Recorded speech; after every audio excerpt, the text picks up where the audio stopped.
இந்த சட்டம் ஒழுங்கு, போதை கலாச்சாரம் இதை பொறுத்தளவில் இவங்களுக்கு திட்டமிடுதல் மட்டும் போதும், அதிகாரிகளை சரியாக தயார்படுத்துதல் மட்டுமே போதும், இதை எல்லாத்தையும் சரி பண்ண முடியும். அதனால் இதை நம்ம உடனே எதிர்பார்க்க முடியும் அப்படின்னு சொல்லி சொன்னோம். ஆனால் எதிர்பார்க்கறதுக்கு மாறா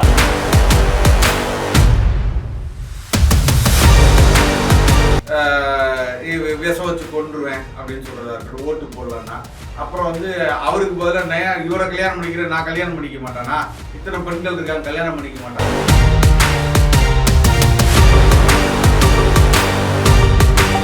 இன்னைக்கு சென்னை காவல்துறையோட போலீஸ் கமிஷனர் இருக்க வரப்பட்டிருக்கிறவர் தாம்பரத்தில் போலீஸ் கமிஷனர் இருந்தாரு சென்ற ஆட்சியில. அப்ப தாம்பரத்தில் குற்றமே இல்லாம ஒரு பாத்துக்கிட்டாரா?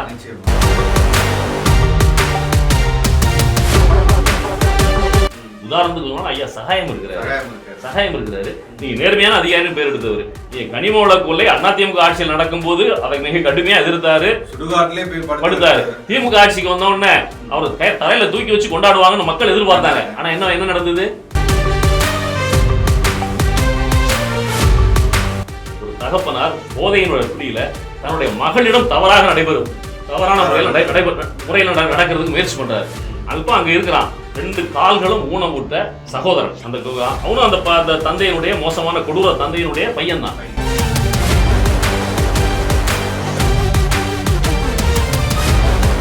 இதுல அம்மா சொல்லுது, சினிமால நாங்க பார்த்தோம்ல, சினிமால செய்யற மாதிரி இங்க செய்யுங்கன்னு ஒரு அம்மா சொல்லுது. இது என்ன?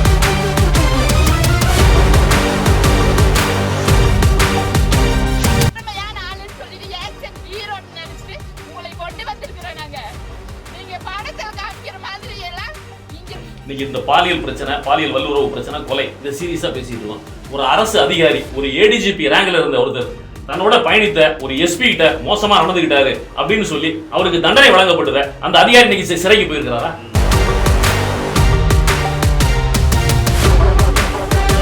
அதை பத்தி பேசும்போதுதான் அதை பல பேர் நக்கல் அடிச்சாங்க. ஆனா இதையெல்லாம் குறித்து ஒருத்தர் கத்திக்கிட்டே இருக்காரு, நீண்ட நாளா கத்திட்டு இருக்காரு. அதுக்கான தீர்வு நான் சொல்றேன்டா, இது இப்படிதான்டா செய்யணும். நீங்க என் பிள்ளைய தொட்டுட்டேன்னு வச்சுக்க, கொன்னுட்டேன்னு வச்சுக்க, எந்த கொம்பாதிகமாக இருந்தாலும் தூக்கிட்டு இந்த பிள்ளையை அடக்கம் பண்றதுக்குள்ள அவனை கொன்னு புதைச்சிட்டு தான் அடக்கம் பண்ணுவேன்.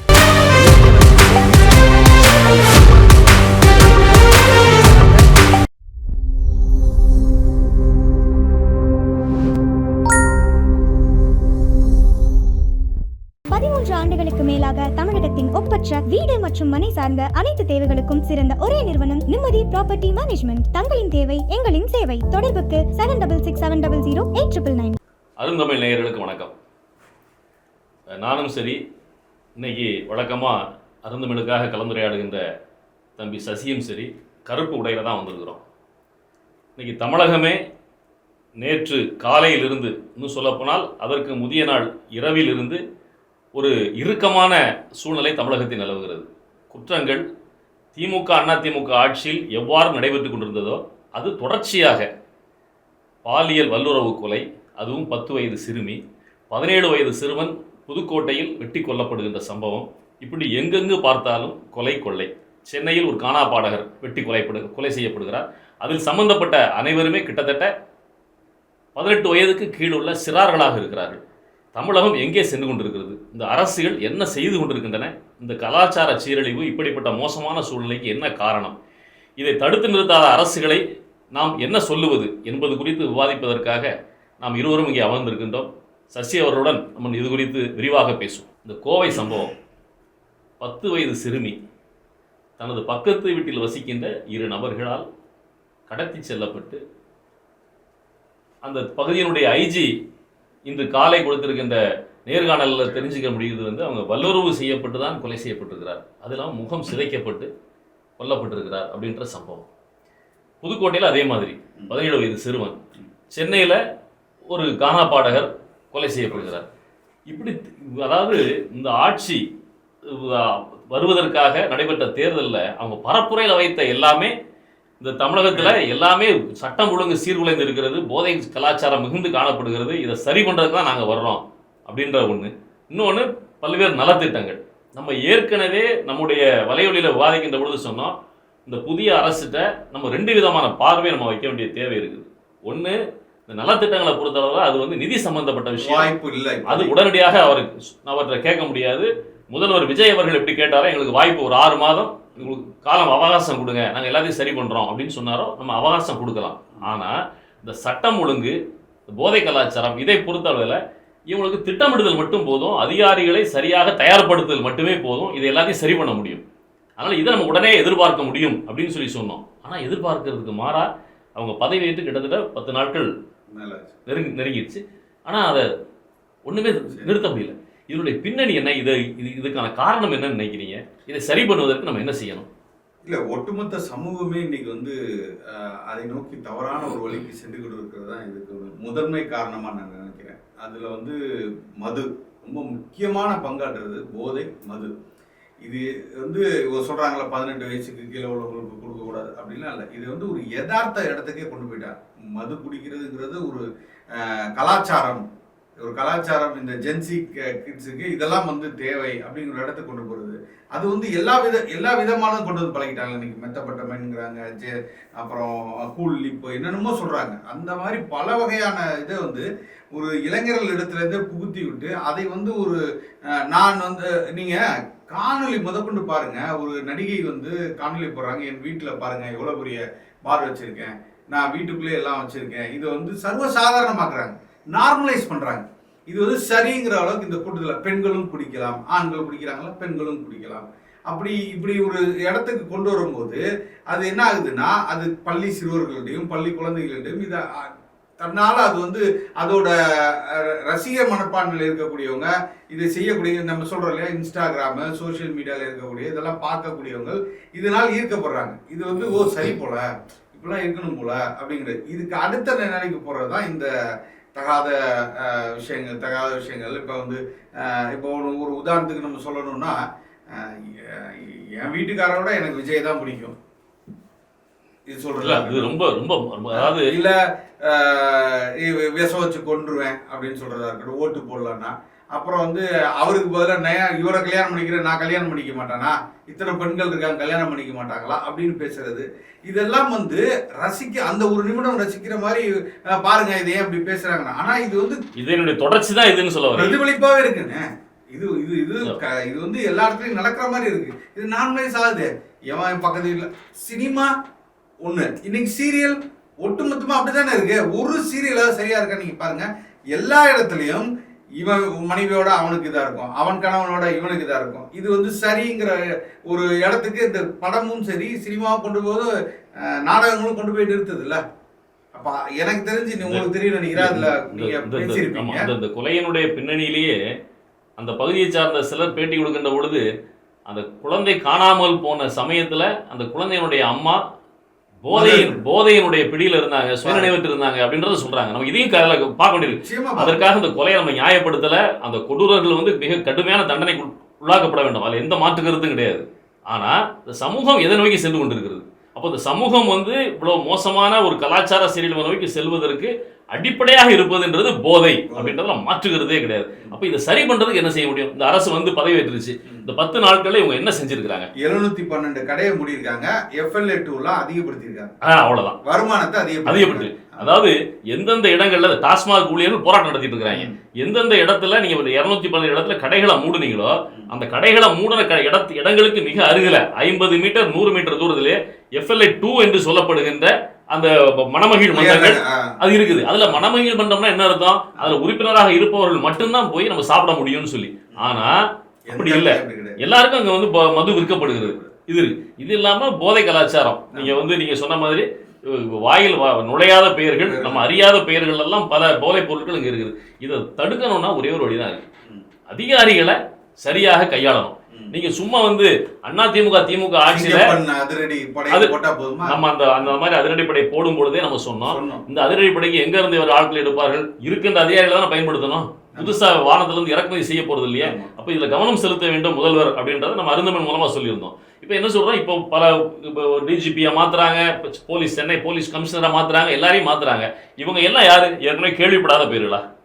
திமுக ஆட்சியிலும் அதிமுக ஆட்சியிலும் இவர்கள் இன்னொரு பகுதியில் இருந்தவங்க தானே. இன்னைக்கு சென்னை காவல்துறையோட போலீஸ் கமிஷனர் வரப்பட்டிருக்கிறவர் தாம்பரத்தில் போலீஸ் கமிஷனர் இருந்தாரு சென்ற ஆட்சியில. அப்ப தாம்பரத்துல குற்றமே இல்லாம ஒரு பாத்துக்கிட்டாரா? அப்ப இதையெல்லாம் அரசு வந்து நம்ம சிந்திக்க வேண்டும். நீங்க யோசித்து பாருங்க, அதிகாரிகள் இருக்கிறாங்க, நமக்கு தெரியும். இப்போ நம்ம வெளியே இருந்து பார்க்குறோம், நமக்கே தெரியுது. இன்னைக்கு இப்போ காவல்துறை, அதாவது கலைஞர் வந்து இருக்கும்போது காவல்துறையோட ஈரல் அழுகி விட்டதுன்னு சொன்னார். அவர் எதிர்கட்சியாக இருக்கும்போது சொல்லுவார், ஆளுங்கட்சியாக வந்தவங்களும் அதோட மோசமான அழுகின ஈரல் உள்ள ஆட்சியை நடத்திட்டு இருப்பாரு. அதே மாதிரி விஜயம் இருந்துடக்கூடாதுன்றதுக்காக சொல்கிறோம். அதாவது எப்பவுமே காவல்துறையிலும் சரி, ரெவன்யூலையும் சரி, அதிகாரிகள் ஐஏஎஸ் அதிகாரிகளும் சரி, நீங்கள் பார்த்தீங்கன்னா நமக்கே தெரியும். நீங்கள் மேல் மட்டத்தில் திமுக ஆட்சி இருக்கும்போது சரி, அதிமுக ஆட்சி இருக்கும்போது சரி, இருக்கிற அதிகாரிகள் அப்படி இருப்பாங்க. திமுக ஆட்சிக்கு வந்த அப்புறம் கொஞ்ச நாள் வெளியே போகிற மாதிரி போவாங்க, திரும்ப அதே அதிகாரிகள் தான் அந்த துறையில் இருப்பாங்க. திமுக தோற்பதற்கு காரணமே அதுதான் அப்படின்னு சொல்லி திமுகவோட முன்னணி பொறுப்பாளர்கள்லாம் பல இடத்துல புலம்பிட்டு இருக்காங்க. ஏன்னா அதிகாரிகள் பேச்சை தான் கேட்டு நடந்தாங்க. இந்த அரசு அதிகாரிகளை வந்து சரியாக பயன்படுத்தலை அப்படின்றத. ஏன்னா அதிமுக ஆட்சி காலத்தில் எந்த அதிகாரிகள் அதிமுக உதவியா இருந்தானோ அவன் தான் திமுக ஆட்சி காலத்திலையும் கோல வச்சனா. மக்களுக்கு என்ன நல்ல சம்பாதிக்க தெரிஞ்ச வழிகள் எல்லாம் அவனுக்கு தெரிஞ்சிருக்கு, அதேதான் அவனை விட்டுறக்கூடாது அப்படின்னு சொல்லி வருகிற அரசு அவங்களை கொஞ்ச நாள் வெளியே வைக்கிற மாதிரி வச்சுக்கிட்டு ஒரு டீலிங்ஸ் பேசுறத உள்ளுக்கு வச்சுக்கிறது. இந்த தவறை தயவு செய்து விஜய் அரசு விஜய் செய்து விடக்கூடாது. ஏன்னா உங்களுக்கு தெரியும், நீங்க ஐஏஎஸ் அதிகாரிகள்ன்றவங்க சென்சிட்டிவ் போஸ்ட்ல இருக்கிறவங்க, ஐபிஎஸ் அதிகாரிகள் என்பவர்கள் சென்சிட்டிவ் போஸ்ட்ல இருக்கிறவங்க மட்டும்தான் அதிகாரிகள் கிடையாது. ரெக்கார்ட் செக்ஷன் ஒரு செக்ஷன் இருக்கு. அங்க வந்து இந்த பிரச்சனையே வேணாம், அரசியல் பிரச்சனையே வேணாண்டா, அயோக்கிய பயலா இருக்கிறாங்க. அதாவது மக்கள் பொதுவா சொல்லுவாங்கல்ல, என்னடா இவனுக்கும் ஓட்டு போட்டு அவனுக்கும் ஓட்டு போட்டு எல்லாமே இப்படிதான் இருக்குது, இதுக்கு ஓட்டு போடாமலே இருந்துடலாம்னு சொல்ற ஒரு வெறுப்பு மனப்பான்மை இருக்குல்ல. இதே மாதிரி வெறுப்பு மனப்பான்மை கூட அதிகாரிகள் அரசாங்கத்தில் இருக்கிறாங்க. அவங்க எல்லாம் எங்க இருப்பாங்கன்னா, இந்த சென்சிட்டிவ் போஸ்ட் இல்லாத இடத்த வாங்கிட்டு போய் உட்காந்துருவாங்க. அவங்களுக்கு நேர்மையா இருக்கணும்னு நினைப்பாங்க, ஆனா அதுக்கான வாய்ப்பு இருக்காது, ஒதுங்கி உட்காந்துருவாங்க. அது மாதிரி அதிகாரிகளை மேல எடுத்து கொண்டு வரணும். நீங்க பழைய அதிகாரிகளே ஏற்கனவே இருந்தாரு. ஏன்னா இதுக்கு ஒரு என்ன காரணம் சொல்லுவாங்கன்னா, லா அண்ட் ஆர்டர்ல சென்சிட்டிவ் போஸ்ட்ல இருந்தவங்க தான் மக்களோட டீல் பண்ணிட்டு இருப்பாங்க, அவங்கள வைத்தாதான் அவங்க என்னன்னு சரியா டீல் பண்ணுவாங்க அப்படின்ற ஒரு பொய்யான சொத்தையான காரணத்தை சொல்லுவாங்க. நான் ஒரே ஒரு கேள்வி கேட்கிறேன். இன்னைக்கு வந்திருக்கிற விஜயனுடைய அரசு இந்த 108 எம்எல்ஏக்கள்ல கிட்டத்தட்ட ஒரு 4-5 பேர் தவிர எல்லாருமே புது எம்எல்ஏக்கள். இந்த அமைச்சரவையில வந்திருக்கிற 35 அமைச்சர்கள்ல ஒரே ஒரு அமைச்சரை தவிர மற்ற 34 பேருமே புது அமைச்சர்கள். இவங்களால நிர்வாகம் பண்ண முடியாம போயிடுமா? ஏதோ பண்ணித்தானே ஆகணும். ஏன் எல்லாம் கத்துக்கிட்டு தானே பண்ணணும். அதே மாதிரி அதிகாரிகளும் ஏற்கனவே சென்சிட்டிவ் போஸ்ட்ல இருந்த அதிகாரிகளை வைத்து தான் நீங்க பண்ணுவீங்கன்னா அவன் மாஃபியாவோட தொடர்புள்ளவனா இருப்பான், கட்டிங் வாங்கியிருப்பான், பழைய திமுக அதிமுக அமைச்சரவைக்கு கட்டிங் வாங்கி கொடுத்துருப்பான். எல்லா தவறும் செய்தவன் தான் மேல உள்ள அதிகாரியா உட்கார்ந்துட்டு இருக்கான். நீங்க அவனே சஃபல் பண்ணி மாத்தி போடுறதுனால என்ன நடக்க போகுது? கீழே ரெக்கார்ட் செக்ஷன்ல இந்த சென்சிட்டிவ் போஸ்ட் இல்லாம கீழே இருக்கவங்களெல்லாம் மேல தூக்கிட்டு வாங்க. ஒரு 3 மாதம் 6 மாதம் அவங்களுக்கு அதை ஸ்டடி பண்றதுக்கான காலவாசம் கிடைக்க போகுது. அதுக்கு கூட யோக்கியமா இருப்பாங்க. நீங்க அதை செய்யுங்க, ஒன்றும் கிடையாது. இன்னைக்கு நீங்க வந்து முதல்வர் விஜய் அவர்கள் தன்னுடைய அரசியல் ஆலோசகர் ஜான் ஆரோக்கியசாமியை ஒரு அரசு பொறுப்புக்கு கொண்டு வராரு. தன்னுடைய நண்பர் விஷ்ணு ரெட்டியா அவரை கொண்டு வராரு. சரி, நாங்க அதை வந்து குறை சொல்லலை. உங்களுக்கு தேவை அரசியல் ஆலோசனை சொல்வதற்கு ஆள் தேவை, நீங்க வச்சிருக்கிறீங்க, ரைட். ஏற்கனவே நேர்மையான அதிகாரிகள் அப்படின்னு பெயர் எடுத்து தமிழ்நாட்டில் நேர்மையா செயல்பட்டதுனால பைத்தியக்காரன்னு முத்திர குத்தப்பட்டு ரிட்டையர்ட் ஆன 1000 அதிகாரிகள் இருக்கிறாங்க. இவங்கெல்லாம் அவங்க கண்ணுக்கு தெரியாதா? உதாரணத்துக்கு சொன்னா ஐயா சகாயம் இருக்கிறாரு. நீங்க நேர்மையான அதிகாரின்னு பேர் எடுத்தவர். நீங்க கனிம வள கொள்ளை அதிமுக ஆட்சியில் நடக்கும் போது அதை மிக கடுமையா எதிர்த்தாரு, படுத்தாரு. திமுக ஆட்சிக்கு வந்த உடனே அவர் தலையில தூக்கி வச்சு கொண்டாடுவாங்கன்னு மக்கள் எதிர்பார்த்தாங்க. ஆனா என்ன நடந்தது? மோசமான இடத்துக்கு தூக்கி அடிக்கப்பட்டார். கோஆப்டெக்ஸ்ல கொண்டு போய் போட்டாங்க. அங்கேயும் அவர் வந்து சரியா செயல்பட நினைச்சா அங்கேயும் வந்து பழி வாங்கப்பட்டாரு. அப்ப அப்படிப்பட்ட அதிகாரிகள்லாம் ரிட்டையர்டாக வெளியே இருக்கிறாங்க. அவங்கள திரும்ப கொண்டு வந்து உட்கார வைங்க, சிறப்பு அதிகாரிகளா போடுங்க, அவங்கள வச்சு வேலை வாங்குங்க. நீங்க பல அதிகாரிகள் இருக்காங்க. நான் சொல்றேன், நேர்மையாக மக்களுக்காக வேலை செய்ய அதிகாரிகளை பல அதிகாரிகள் நம்மளே சந்திச்சிருக்கோம். நான் சந்தித்த ஒரு போலீஸ் அதிகாரி செய்த செயலை நான் உங்களுக்கு சொல்றேன். இதே மாதிரி ஒரு வழக்கு. அந்த வழக்குல ஒரு தகப்பனார் போதையினோட பிடியில தன்னுடைய மகளிடம் தவறான முறையில் நடக்கிறதுக்கு முயற்சி பண்றாரு. அப்போ அங்க இருக்கிறான் 2 கால்களும் ஊனமுட்ட சகோதரன். அவனும் அந்த தந்தையினுடைய மோசமான கொடூர தந்தையினுடைய பையன் தான். அவன் என்ன பண்றான்? தடுக்கிறதுக்கு வழி இல்லாம, நீங்க 2 கால்களும் போலியோ அட்டாக்கு அவன் பிறந்ததுல இருந்து காலை பயன்படுத்த முடியாத ஒருவர் எப்படி இருப்பாருன்னா கைகள் வருவார். நீங்க கையை வச்சு அவர் அவனுடைய தந்தையை குரல் வலை பிடிச்சு தூக்கி எறிகிறார். எரியும் போது கீழே விழுந்து தலையில் அடிபட்டு ஸ்பாட்ல இறந்து போயிறாரு. இந்த தகவல் வந்து பக்கத்தில் உள்ள காவல்துறைக்கு தெரிஞ்சு எல்லாரும் வர்றாங்க. அந்த நான் சொல்லுகின்ற ஒரு அதிகாரி பேரை நாங்கள் சொல்ல விரும்பல, அவரும் அங்கே வர்றாரு. வந்து பார்த்துட்டு ஒரே வார்த்தை வெளியே கூட்டு போய் எல்லாரையும் விசாரிக்கிறாரு. யாரையுமே சீனா ஃபக்ரன்ஸ் பக்கத்துலேயே நெருங்கி விடல. நாங்கள் இருந்தது நான் கண்ணூர் சாட்சின்றதுக்காக சொல்றேன். எல்லாரையும் கூட்டு பேசிட்டு கடைசி அந்த வழக்கை என்ன பண்ணாருன்னா, போதையில் வந்த அந்த அந்த தகப்பனார் கால் தடு மாதிரி கீழே விழுந்து பின்னந்தலை வந்து நிலைப்படியில பட்டு இறந்து போயிட்டாரு அப்படின்னு வழக்கை பதிவு பண்ணுங்க. ஏன்னா அது சரியான வழக்கு பதிவு செஞ்சா அந்த பையன் வந்து நீதிமன்றத்துக்கு அலையணும். 2 கால்களும் இல்லாத பாதிக்கப்பட்ட பையன் இந்த விஷயம் வெளியே தெரியணும்னு செஞ்சுட்டு போனார். இந்த மாதிரி நேர்மையான அதிகாரி இருக்கார். அதே நேர்மையான அதிகாரி ஒரு எஸ்பியா இருக்கும்போது அவருக்கு மேல உள்ள டிஐஜி மேலேயே வழக்கு பதிவு செஞ்சார். எதை பத்தியும் கவலைப்படாம. இந்த மாதிரி அதிகாரியும் இருக்காங்க. அந்த அதிகாரி பைத்தியக்காரன் பட்டான் பட்ட கட்டு வெளியே இருக்காரு. இப்போ வெளியே இருக்கிறாரு. நீங்கள் உண்மையாவே மக்களுக்காக இருந்தீர்கள் என்றால் இதெல்லாம் நீங்க இருக்கிறாங்க. அதே மாதிரி இந்த மாதிரி அதிகாரிகளை பயன்படுத்துங்க. அதே மாதிரி இன்னொரு அதிகாரி எனக்கு தெரியும். இப்போ அவங்க பேரை கூட நான் சொல்லலாம். ஜோதி நிர்மலா அப்படின்னு சொல்லிட்டு அவங்க வந்து செக்ரட்டரி வரைக்கும் இருந்து இன்னைக்கு வந்து தேர்தல் கமிஷன், தமிழ்நாடு தேர்தல் கமிஷனுடைய தேர்தல் ஆணையராக இருக்கிறாங்க. இவங்க கன்னியாகுமரி, தூத்துக்குடி மாவட்டங்களில் பணியாற்றுகின்ற பொழுதுதான் அங்க மணல் மாஃபியான்னு சொல்லப்படுகிற வைகுண்டராஜனுடைய ஆதிக்கத்தையே ஒழிச்சாங்க. இதனால 2 முறை அவங்களுக்கு கொலை மிரட்டல் இல்ல, கொலை அட்டம்ப்ட், மர்டர் அட்டம்ப்டே நடந்தது. அதுல இருந்து தப்பிச்சு வந்தாங்க. அதற்காக அவங்களுக்கு கல்பனா சாவ்லா அவார்டெல்லாம் கொடுக்கப்பட்டது. இந்த மாதிரி பல அதிகாரிகள் இருக்காங்க. நம்ம உதாரணத்துக்கு நமக்கு தெரிந்தவர்கள் சிலர் பேரை சொல்றோம். பல அதிகாரிகள் இருக்காங்க. இவங்களே என்ன செய்யறாங்க? வாய்ப்பு இருந்தா எழுதி அமைதியா உட்கார்ந்துட்டு போவோம். அப்ப இந்த மாதிரி அதிகாரிகள் எல்லாம் தேடி கண்டுபிடிச்சு இவங்களை உள்ளுக்கு கொண்டு வரும். உள்ளுக்கு கொண்டு வந்து இவங்களுடைய ஆலோசனைகளை கேட்டு இந்த போதை கலாச்சாரத்தை எப்படி ஒழிப்பது, இதெல்லாம் செஞ்சாதான் இதை தடுத்து நிறுத்த முடியும். இது இப்ப அப்படி இல்லாம சும்மா அதிகாரிகளை சும்மா மாற்றி போடுவதால் மட்டுமே எந்த பயனும் இதுல கிடைக்கும். இவங்களும் தொடர்ச்சியாக இந்த திமுக 2.0 மாதிரிதான் செயல்படுறாங்கிற மாதிரி தானே மக்கள் பேச ஆரம்பிப்பாங்க. நேத்தெல்லாம் மக்கள் பெரிய அளவுல திருப்பி அதே கிரௌடு கொந்தளிச்சு அவருக்கு எதிராக கிளம்ப ஆரம்பிச்சு. இல்ல, அவங்களுக்கு எதிராகவும் பேசுகிறார்கள். அதே சமயத்துல மிக கடுமைப்பா அந்த அன்னைக்கு சம்பவம் நடந்த சூலூர் பகுதியில, அந்த சூலூர் பகுதியை சார்ந்த கோயம்புத்தூரை சார்ந்த அமைச்சர் வந்து பேசுறாரு. பொதுமக்களும் பேசுறாங்க. எல்லாமே இன்னைக்கு வலைதளங்கள்ல மீடியாக்கள்ல வருது. மிக கடுமையான தண்டனை. வேற யாருமே இந்த தவறை செய்யாத அளவுக்கு, செய்ய துணியாத அளவுக்கு மிக கடுமையான தண்டனை கொடுக்கப்பட வேண்டும் மக்கள் கோரிக்கை வைக்கிறாங்க. அங்க வருகிற அமைச்சர் என்ன பேசுறாரு? கண்டிப்பா எங்க முதல்வர் அதான் விரும்புறார். அவர் கொடுக்கிற தண்டனையில இனிமே யாருமே இந்த மாதிரி வேலையை செய்யணும்ன்ற நினைப்பே வராது அப்படின்னா என்ன தண்டனை கொடுக்க முடியும்? நீதிமன்றத்தை மீறி அரசாங்கம் தண்டனை கொடுக்க முடியுமா? நமக்கு அடிப்படை புரிதல் வேணும். கொடுக்க முடியுமா? கொடுக்க முடியாது. அப்போ நீங்க நீதிமன்றத்தில் போய் நிறுத்தி தான் தண்டனை வாங்கி கொடுக்க முடியும். இல்லைன்னா எப்படி தண்டனை கொடுக்க முடியும்? அதிகபட்சமா என்கவுண்டர் பண்ண முடியும். என்கவுண்டர் பண்ண முடியும். ஆனா நீங்க வந்து இந்த பிரச்சனையோட இதை முடிச்சுக்கணும்னா அதை செய்யலாம். திரும்ப தொடரக்கூடாதுன்னு நினைச்சீங்கன்னா இதுலயே கூட முதல்ல அவங்க 2 பேரு இப்ப அவங்க அம்மாவையும் சேர்க்கிறாங்க. அவங்க அம்மா வந்து அவங்க அம்மா தெரிஞ்சிருக்கு, வந்துதான் கூட்டிட்டு போனாங்க அப்படின்ற தகவல். அப்போ இதை வந்து தீர விசாரிக்கணும். உதாரணம் ஒன்னே சொல்லலாம். ஒரு 5-6 ஆண்டுகளுக்கு முன்னாடி நினைக்கிறேன், எனக்கு நான் ஆண்டுகள் சரியா நினைவில் இல்லை, தெலுங்கானா பகுதியில் ஹைதராபாத்ல ஒரு கால்நடை மருத்துவர் ஒரு டோல் பிளாசா பக்கத்தில் அவருடைய 2 சக்கர வாகனத்தை நிறுத்திட்டு பேருந்து பிடிச்சி ஒரு வேலைக்கு போயிட்டு திரும்ப வந்து எடுக்கும் பொழுது அது பஞ்சராக இருக்குது. அதை உருட்டிட்டு போகும்போது ஒரு 4 பேரால கடத்தி செல்லப்பட்டு பாலியல் வல்லுறவு செய்யப்பட்டு எரித்து கொலை செய்யப்பட்டார் அப்படின்ற ஒரு வழக்கு பெரிய சென்சிட்டிவ் மேட்டரா வந்தது. ஆனா அதுல மறுநாளே என்ன பண்ணாங்க, ஒரு 4 குற்றவாளிகளை பிடித்தாங்க காவல்துறை. இவர்கள் தான் அந்த குற்றவாளிகள் அப்படின்னு சொல்லி அவங்களை அந்த இடத்துக்கே கொண்டு போய் அங்க வச்சு என்கவுண்டர் பண்ணாங்க. என்கவுண்டர் பண்ணதுக்கு அப்புறம் என்கவுண்டர் செய்த அதிகாரிகள் எல்லாம் வரும்போது அந்த பாலத்துக்கு மேல இருந்து அந்த மக்கள், ஹைதராபாத் மக்கள் பூக்கள் அவங்க மேல தூவி வரவேற்றாங்க. இது வலைதளங்கள்ல, ஊடகங்கள்ல எல்லாத்துலயும் பெரிய செய்தியா வந்து. ஆனா ஒரு 10 நாட்கள் கழிச்சு செய்தி அப்படி தலைகளா மாறிச்சு.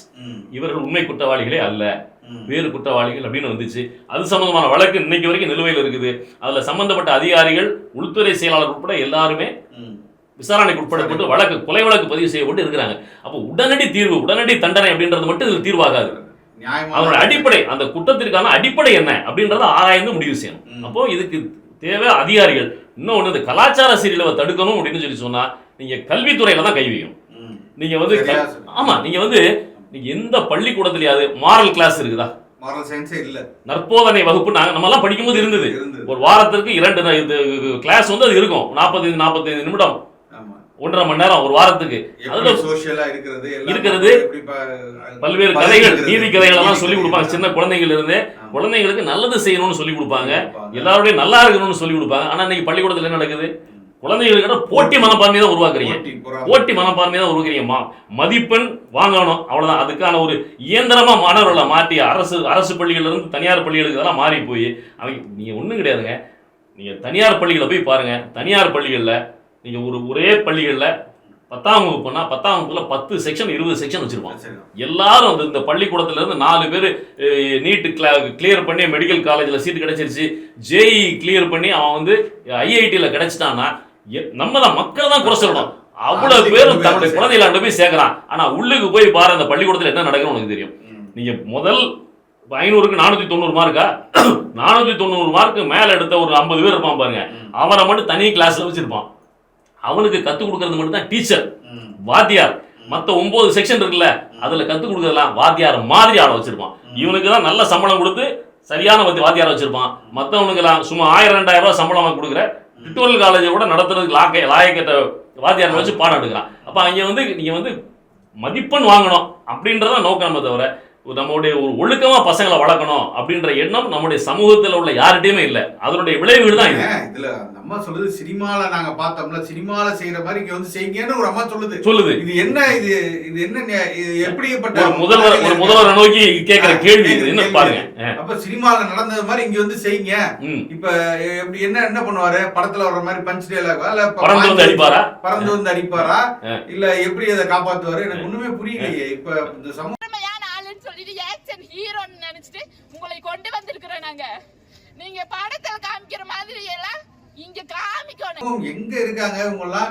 இன்னும் இப்படி ஒரு இடத்துல இருந்துகிட்டு இவங்க எதை சரி செய்ய முடியும்னு எனக்கு ஒன்றும் புரியல. எனக்கு இவங்க வந்து ஓட்டு போட்டாங்க, ஜெயிக்க வைக்கிறாங்க, வென்று வந்துட்டாங்க. ஆனா அந்த மனநிலை வந்து ஒரு இடத்துலயுமே மாறாத இடத்துல தானே இருக்கு. ரெண்டு பாட்டா பார்க்கணும். இன்னும் நடக்கக்கூடிய குற்றங்கள், சமூக பிரச்சனைகள் எல்லாம் தனியா இருக்கு. ஆட்சிக்கு வந்து இவர்கள் என்ன நிலைப்பாடை எடுத்து இதெல்லாம் மாற்ற போறாங்க, இந்த மக்களை தான். இப்ப நம்மளோட ஓட்டு போடல, நம்ம வந்து எதிர் நிலைப்பாடு இருந்தாலுமே இன்னைக்கு அவர் முதலமைச்சருங்கிறது ஒட்டுமொத்த எல்லாருக்கும் தான். ஓட்டு போட்டவங்க போடாதவங்க எல்லாருக்கும் நடக்க போற விஷயங்கள் எல்லாமே நம்மளையும் பாதிக்கும். அது வந்து சரியோ தவறோ எல்லாமே எல்லாருக்கும் பாதிக்கும். இப்படி இருக்கும்போது நம்ம இந்த சமூகத்துக்குள்ள இன்னமும் இதே மனநிலையில இருந்து கொண்டு அவர்கள் வந்து இதை ஒரு யதார்த்த நிலைக்கு வந்து பார்க்காத இடத்துல வச்சிருக்காங்க அப்படிங்கிறது பெரிய ஆபத்து. 2 விஷயம் இதுல பார்க்க வேண்டியிருக்கு.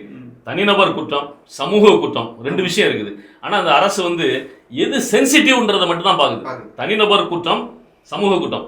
சமூக குற்றங்களுக்கு தான் மிக அதிகமான முக்கியத்துவம் கொடுத்து அதை வந்து களைவதற்கு என்ன செய்ய வேண்டும், இல்லை அந்த சமூக குற்றத்தில் ஈடுபடுகிறவர்களை தண்டிப்பதற்கு அரசாங்கம் என்ன வேணாலும் செய்யலாம். ஆனால் அந்த அரசாங்கம் அதை செய்யறதில்ல. தனக்கு ஒருத்தனுக்கு இன்ஃப்ளூயன்ஸ் இருக்குன்னா தனிநபர் குற்றங்கள் உள்ள விஷயம் இருக்குல்ல, அதுக்கு இந்த அரசாங்கத்தை பயன்படுத்தலாம். நான் ஒரு உதாரணத்துக்கு ஒரு வழக்கையே சொல்றேன், நேரடியாக சொல்லவில்லைனாலும் மறைமுகமாக சொல்ல வேண்டியது. சமீபத்தில் நடைபெற்ற ஒரு வழக்கு, உச்சநீதிமன்றம் வரைக்கும் போய் ஒரு தனிநபர் வழக்கு, சொத்து தகராறுல ஒரு கொலை நடக்குது. அதுக்காக நம்ம கொலையை நியாயப்படுத்தல, கொலை தான், கொலை குற்றவாளிகள் தண்டிக்கப்பட வேண்டும், அதில் மாற்றுக்கிறது கிடையாது. ஆனா அந்த வழக்கு பர்டிகுலர் வழக்குல அந்த கொலை எதற்காக நடந்தது அப்படின்னு சொல்லி சொன்னா சொத்து தகராறு, பங்காளிகளுக்குள்ள சண்டை, பங்காளி சண்டையில ஒருத்தர் கொலை பண்ணிடுறாரு. இந்த கொலை வழக்கிற்கு கீழமை நீதிமன்றத்தில் நடக்குது. அதுக்கு வந்து மிகப்பெரிய தண்டனை கொடுக்கப்படுகிறது. அப்பீல் மேல வராங்க, உயர்நீதிமன்றத்தில் விடுதலை செய்யப்படுகிறார்கள். உச்சநீதிமன்றத்துக்கு அந்த வழக்கை எடுத்துட்டு போறாங்க, அரசாங்கம் வேகமா எடுத்துட்டு போகுது. உச்சநீதிமன்றத்தில் திரும்பவும் தண்டனை வாங்கி கொடுக்கப்படுகிறது. இந்த வழக்கிற்கு தமிழக அரசு ஒரு தனிநபர் வழக்கு தான், இது சமூக வழக்கு கிடையாது. இவ்வளவு வேகம் காட்டுச்சு. இதற்கு சீனியர் என்கேஜ்மெண்ட்டுக்கு மட்டும் தமிழக அரசு கொடுத்த ஊதியம் எவ்வளவு தெரியுமா? 13 கோடி. ஒரு சாதாரண கொலை வழக்கு, நம்ம சாதாரண கொலை வழக்குன்னு சொல்றதுனால என்னடா கொலை எப்படி நியாயப்படுத்தி பொதுமைப்படுத்தி பேசுறீங்கன்னு சொல்ல வரல. நான் என்ன சொல்றேன், இது வந்து தனிநபர் குற்றம், கொலை செய்தாலும் தண்டிக்கப்பட வேண்டும், அதில் மாட்டுக்கிறது இல்லை, நிதானமா செய்யலாம். ஆனா சமூக குற்றங்கள் எவ்வளவு சமூக குற்றங்கள் இருக்கு. இதே தமிழக அரசுல தான் ஆணவ கொலை, யுவராஜ் அப்படின்ற ஒருவர் சம்பந்தப்பட்ட ஆணவ கொலை வந்து மிக பிரபலமான கொலை தமிழ்நாட்டை பொறுத்தவரை. இது வந்து சமூகத்தை பாதிக்கிற விஷயம். இந்த வழக்கு இன்னும் உயர் நீதிமன்றத்துல உச்ச நீதிமன்றம் வரைக்கும் போய் நிலுவையில கிடக்குது. அந்த ஒவ்வொரு வழக்குலையும் எந்தெந்த வழக்கறிஞர் போய் ஆஜராக இருக்கிறாங்க, எவ்வளவு செலவு பண்ணிருக்காங்கன்னு பாருங்க, எந்த சீனியர் கவுன்சிலர் கொண்டு போயிருக்காங்கன்னு சாதாரணமா கிடக்கும். ஏன் அது இல்ல, நம்ம சமூகத்துக்கார காவிரி பிரச்சனை, அந்த பிரச்சனை, 1000 பிரச்சனை இருக்கு, இதுல எல்லாம் எவ்வளவு செலவு பண்ணிருக்காங்கன்னு பாருங்க. அப்போ இதுல இந்த அதிகாரிகள் என்ன செய்யறாங்கன்னா, தன்னுடைய அது வந்து இந்த தனிநபர் கொலை வந்து ஒரு அதிகாரியினுடைய குடும்பத்து பிரச்சனை. அப்ப இந்த அரசு அதிகாரிகள் என்ன பண்றான், தன்னுடைய பிரச்சனை தான் நாட்டு அரசு பிரச்சனையா மாற்றி கொண்டு போறானே தவிர சமூகத்தினுடைய பிரச்சனையை பத்தி எவனும் கவனம் செலுத்துறது இல்லை. நான் ரொம்ப சாதாரணமா சொல்றேங்க, இன்னைக்கு இந்த பாலியல் பிரச்சனை, பாலியல் வல்லுறவு பிரச்சனை, கொலை, இதை சீரியஸா பேசிட்டு இருக்கோம். ஒரு அரசு அதிகாரி, ஒரு ஏடிஜிபி ரேங்க்ல இருந்த ஒருத்தர் தன்னோட பயணித்த ஒரு எஸ்பி கிட்ட மோசமா நடந்துகிட்டாரு அப்படின்னு சொல்லி அவருக்கு தண்டனை வழங்கப்பட்டது. அந்த அதிகாரி இன்னைக்கு சிறைக்கு போயிருக்கிறாரா? அப்ப இந்த அரசு என்ன செஞ்சுட்டு இருக்குது? திமுக அரசும் அதிமுக அரசும் அந்த அதிகாரியை காப்பாத்தி வச்சிருந்துச்சு. அதிமுக அரசு பதவியில் இருக்கும்போதுதான், நம்ம எடப்பாடி முதலமைச்சராக இருக்கும்போது அவருடைய பாதுகாப்பு பணியில் இருக்கும்போது அந்த சம்பவம் நடைபெற்றது. அதுக்கு அடுத்து திமுக அரசு வந்துச்சுல, அவரை உள்ளுக்கு வச்சிருக்கணுமா இல்லையா? செய்யல. இதுக்கு இந்த விஜய் அரசு என்ன செய்ய போகுது? இதெல்லாம் எடுக்கணும். இதையெல்லாம் கட்டுப்படுத்தினாதான் அதிகாரிகள் ஒழுங்காவான். நீ அதிகாரிகளே தப்பு பண்ணிக்கிட்டு இருக்கான். நீ இன்னைக்கு பாருங்க, ஒரு சஸ்பெண்ட் ஆயிருக்கான் ஒரு எஸ்ஏ. புகார் கொடுக்க வந்த பெண்ணுக்கு கொச்சையான செய்தி அனுப்பிச்சான்னு சொல்லி, அப்ப இது சாதாரண இதுக்கு எஸ்ஐ லெவல்ல நீ சஸ்பெண்ட் பண்ணிடுற, ஏடிசிபி லெவல்ல நீங்க வெளியே உலக விட்டுக்கிட்டு இருக்கிற. அப்போ இதையெல்லாம் கண்ணுற வேண்டும் அப்படின்றத நம்ம அருந்தமிழ் மூலமா கோரிக்கையா வைக்கிறோம். அதனால இது ஒரு சமூக பிரச்சனை. இந்த பிரச்சனை சிறுமிக்காக வருத்தப்படுகிறோம். நம்ம அதுக்காக கருப்பு ஆடை அணிந்தவங்க, அதில் மாற்றுக்கிறது இல்லை. ஆனா அதே சமயத்துல இது சமூக பிரச்சனையாக பார்த்து இந்த விஜய் அரசு உடனடியாக இது தீவிர கல்வியிலிருந்து ஆரம்பித்து அதிகாரிகளை யாரை கொண்டு வரணுன்றதெல்லாம் முடிவு செய்து தன்னுடைய போக்கை பண்ணணும். நம்ம 6 மாதம் காத்திருப்போம். அதுக்கப்புறம் மிக கடுமையான விமர்சனங்களை இதே பாணி தொடர்ந்தால் மிக கடுமையான விமர்சனங்கள் வைக்க தயங்கக்கூடாது. எல்லா அரசியல் கட்சிகளும் இதுல கண்டனங்களை தெரிவிக்கிறாங்க. கண்டனத்தை தெரிவிச்சா மட்டும் போதாது, 6 மாசம் அவருக்கு டைம் கொடுங்க. அதுக்கப்புறம் எல்லாரும் சேர்ந்து அடிப்போம். அதாவது இவ்வளவு இதை வந்து சமூக பிரச்சனையை தீர்த்தாதாண்டா இதை சரி பண்ண முடியும். நீங்க வந்து ஆட்சி மாற்றம் வேணும்னு சொல்லி ஒண்ணு இந்த ஆட்சி இல்ல அடுத்த ஆட்சின்னு மாத்தி ஓட்டு போட்டீங்க. இந்த ரெண்டுக்கும் மாத்தா இப்ப இன்னொரு புது ஆட்சின்னு போட்டிருக்கீங்க. இதையும் சமூக பின்னணியோட யோசித்து ஓட்டு போட்டீங்களான்னு தெரியல. அதை பத்தி பேசும்போதுதான் அதை பல பேர் நக்கல் அடிச்சாங்க. ஆனா இதையெல்லாம் குறித்து ஒருத்தர் கத்திக்கிட்டே இருக்காரு, நீண்ட நாளா கத்திட்டு இருக்காரு. அதுக்கான தீர்வு நான் சொல்றேன்டா, இது இப்படிதான்டா செய்யணும். அதாவது சாதாரண இதுல இருந்து சொல்றேன், உள்ளூர் பொருளாதாரத்தில் ஆரம்பிச்சு ஒவ்வொரு விஷயத்தையும் தன்னுடைய கருத்துக்களா சொல்லி அந்த சமூகம் திருந்துவதற்கு, சமூகம் ஒழுக்கம் வர்றதுக்கு என்னென்ன செய்யணும் இதையெல்லாம் சொல்லி அண்ணன் சீமான் எவ்வளவோ பேசிட்டு இருக்காரு. இதையெல்லாம் யாரும் காது கொடுத்து கேட்கவே இல்லை. நீங்க என் பிள்ளைய தொட்டுட்டேன்னு வச்சுக்க, கொன்னுட்டேன்னு வச்சுக்க, எந்த கொம்பாதிகமாக இருந்தாலும் தூக்கிட்டு வந்து இந்த பிள்ளையை அடக்கம் பண்ணுறதுக்குள்ள அவனை கொன்று புதைச்சிட்டு தான் அடக்கம் பண்ணுவேன். நிற்க வச்சு சொல்லி சுடுவேன். அவங்க பெற்றோர்கள் சொல்லுவேன், இப்படி ஒரு பிள்ளைய பெற்றதுக்கு நீ அழாத, நீ அவமானப்படாத, இவனை வந்து இந்த மாதிரி பிள்ளை பெற்றுக்கு தலை உணியணும் அப்படின்னு சொல்லிடுவேன். இவன் வந்து இந்த நாட்டுக்கு இழுக்கு. இவன் யாரோ 2 பேரை போட்டேன்னு வச்சுங்க, தொற்றுவான்னு நினைக்கிறியா? சினிமா மோகம் அப்படின்ற ஒண்ணு நீங்க சொன்னீங்கல்ல, சினிமால செஞ்ச மாதிரியாவது இங்க வந்து செய்யணும்னு சொல்லி அந்த மனப்பான்மையில மக்கள் இருக்கிறாங்கல்ல, அதுல இருந்து தயவு செய்து திருந்தி இந்த மாதிரி ஒருத்தர் பேசிக்கிட்டு இருக்காரு, அவருக்கும் அவர் என்ன சொல்றாரு அப்படின்றத காது கொடுத்து கேட்கணும். எவ்வளவு கருத்துக்கள் உண்மையா மக்களுக்கான கருத்துக்களா சொல்லி அடிப்படை கல்வி மாற்றத்துல இருந்து அரும்பு மொட்டு அரும்பு 1000 விஷயத்தை சொல்லிட்டு இருக்காரு. இவ்வளவு விஷயம் பேசியிருக்கோம். சமூகத்துல எல்லாரும் மாறணும், எல்லாருக்கும் இந்த மாற்றம் தோணும். ஒருத்தர் வந்து வேற ஒருத்தர் வந்து உட்கார்றதுனால இது மாற போறது கிடையாது. இங்க தொடக்கத்துல இருந்து இங்க மாற்ற வேண்டியது இருக்கு. கல்வி முறையே மாற்றணும். நம்ம வந்து இந்த மெக்கல்லா கல்வி நேரத்துல அந்த திட்டத்துல இருந்து மாறணும். நம்ம வந்து இன்னைக்கு வந்து தனித்திறனுக்கு முன்னுரிமை கொடுக்கணும். சமூகத்துல நடக்கக்கூடிய விஷயம்லாம் பேசணும். அரசியல் எல்லாத்துக்கும் தெரியணும். அது மாதிரிலாம் பேசியிருக்காரு. அதான் சொல்லுவார், அண்ணனால நாம் தமிழரால ஆட்சியை பிடிக்க முடியல. ஆனா ஆட்சியை பிடித்த நீங்க அண்ணனை வந்து சந்திக்கும் போது அண்ணன் உங்களுடைய ஆட்சி, நீங்க சொல்லுங்க, நாங்க அதை கேட்டுக்கிறோம்னு சொல்லிட்டு போனீங்கல்ல. தயவு செய்து அவர் இந்த பரப்புரையில பேசின விஷயங்கள் எல்லாம் முதல்வர் விஜய் அவர்கள் கேட்கணும். இந்த கல்வித்துறையில என்ன மாற்றங்கள் கொண்டு வரணும், ஒழுக்கத்தை எப்படி கொண்டு வரணும் அண்ணன் பேசுனதான் கேட்டு தயவு செய்து அந்த மாற்றங்கள்லாம், அந்த முட்டு அரும்பு பல விஷயங்கள் இருக்கு, இதையெல்லாம் கொண்டு வர வேண்டும் என்பதையும் நம்முடைய கோரிக்கையாக அருந்தமிழ் மூலமாக இந்த கோரிக்கையாக வைக்கிறோம். நன்றி.